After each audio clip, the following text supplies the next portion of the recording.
শ্রাবণ মাসের সপ্তবিংশ সন্ধে। পরিত্রাণেশ্বর ও পরিত্রাণেশ্বরী কৈলাস শিখরে বসিয়া মোক্ষদান সম্পর্কে বিবেচনা করিতেছিলেন।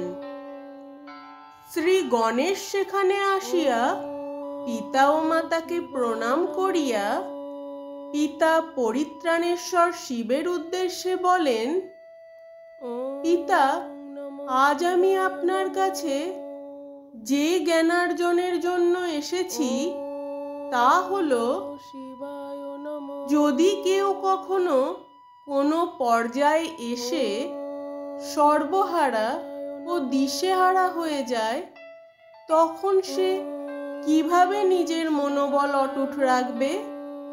এমন কি আছে যার দ্বারা সে নিজেকে ভক্তির পথে সঞ্চালন করতে পারবে বা নিজেকে প্রেরণা দিতে পারবে সৎ সত্তাই বহন করার জন্য? সত্যতাকেই নিজ অন্তরে ধারণ করে বাকি পর্যায়গুলো অতিক্রম করার জন্য এমন কি আদর্শ আছে পিতা, যা থেকে খুব সহজেই সে এই সকল কার্য করার শক্তি খুঁজে পাবে? প্রত্যুত্তরে পরিত্রাণেশ্বর শিব বলেন, এমন আদর্শ তো প্রকৃতি মাঝেই লুকিয়ে আছে পুত্র। হ্যাঁ, তবে এ কথা ঠিকই যে যখন কেউ দিশেহারা হয়ে পড়ে তখন হয়তো তার এই সব উদাহরণ চোখের সামনে থেকেও চোখে পড়ে না। অর্থাৎ এই সকল পরিস্থিতিতে বেশিরভাগ সকলেই 3 প্রকার পথ অবলম্বন করে। কেউ যায় সেই পথে যে পথে সে নিজেকে সত্যি সত্যি সর্বহারা ও পরাজয়ী মনে করে দোষারোপ করতে থাকে এবং নিজ ভাগ্যকে, যা আসলে লক্ষ্মী স্বরূপা, তাকেও নানান তিরস্কার করতে থাকে। আবার অনেকে বেছে নেয় অন্য আরেকটি পথ। সেই পথে থাকে শুধুই প্রতিহিংসা ও প্রতিশোধ।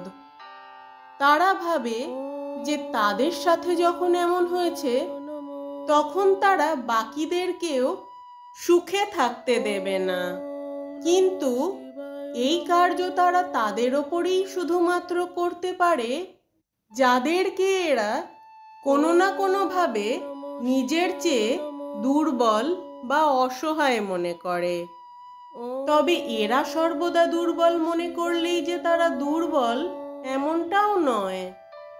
তারা হয়তো একটু সহজ প্রকৃতির হয় বা সরল মনে এই সব প্রতিহিংসা পরায়ণদেরকে বুঝতে না পেরে এরা বিশ্বাস করে ফেলে, যা হয় তাদের মূর্খামি।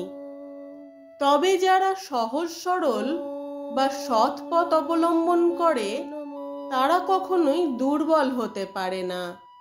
সর্বশক্তির উৎস ঐশ্বরিক শক্তি সর্বদা তাদের সাথে থাকে। তাই যদি তারা কোনো ভুল করেও ফেলে তবে তাদেরকে সেই ভুল পথ থেকে সরানোর বা নিজের ভুল বুঝে তাকে সঠিক দিশাতে আবার ফেরানোর সম্পূর্ণ দায়িত্বই থাকে ঐশ্বরিক সত্তার। তাই যে পর্যায়েতে কেউ নিজেকে সর্বহারা মনে করে সেই পর্যায়ে তার জন্য সত্যিকারের পরাজয় না হলেও, যদি কেউ নিজেকে সর্বহারা ভেবে প্রতিহিংসার পথ অবলম্বন করতে যায় তাহলে সে সত্যি সত্যি নিজের পরাজয় ডেকে আনে, যে পরাজয়ের সম্মুখীন তাকে ভবিষ্যতে হতেই হয়। আর এই দুরকম পথ ছেড়ে আরেকটি পথও আছে, তবে সেই পথে খুব কমজনই যেতে পারে। কারণ দিশেহারা অবস্থায় কোনো সঠিক সিদ্ধান্ত নেওয়া অত্যন্তই বিরল। তবে এই শ্রেষ্ঠতর তৃতীয় পথটি হল প্রকৃতি মাঝে থাকা সেই সকল উদাহরণকে চিনতে পারা যা তার এই পরিস্থিতিতে তাকে অনুপ্রেরণা দেওয়ার সহায়ক হবে। এই সকল উদাহরণের ক্ষেত্রে প্রথমেই আসে রামধনুর কথা। মেঘ ছাড়া, বৃষ্টি ছাড়া ঝলমলে প্রকৃতিতে কখনো রামধনু আসে না। দ্বিতীয় উদাহরণ হলো গোলাপ ফুল। গোলাপ গাছকে প্রথমে কাঁটা ধারণ করতে হয়, তবেই সে গোলাপ ফুলকে অর্জন করতে পারে। গোলাপ গাছ যদি কাঁটাকে আপন করতে না জানতো, তবে সে তার পরমলভ্য গোলাপকে পেত না। তাই ভালো কিছু পাওয়ার পূর্বে খারাপ কিছুকে অতিক্রম করতেই হবে, এটাই প্রকৃতির নিয়ম। আর এই কাঁটাকে ধারণে অস্বীকার না করায় গোলাপ গাছ দুটো জিনিস লাভ করে থাকে।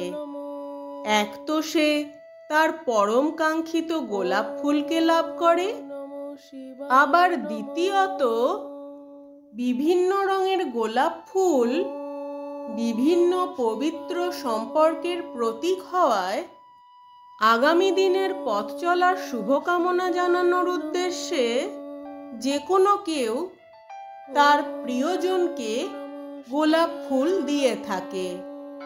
যেমন হলুদ রঙের গোলাপ ফুল হলো সখ্যতার প্রতীক, তো আবার লাল রঙের গোলাপ ফুল হলো পবিত্র ভালোবাসার প্রতীক।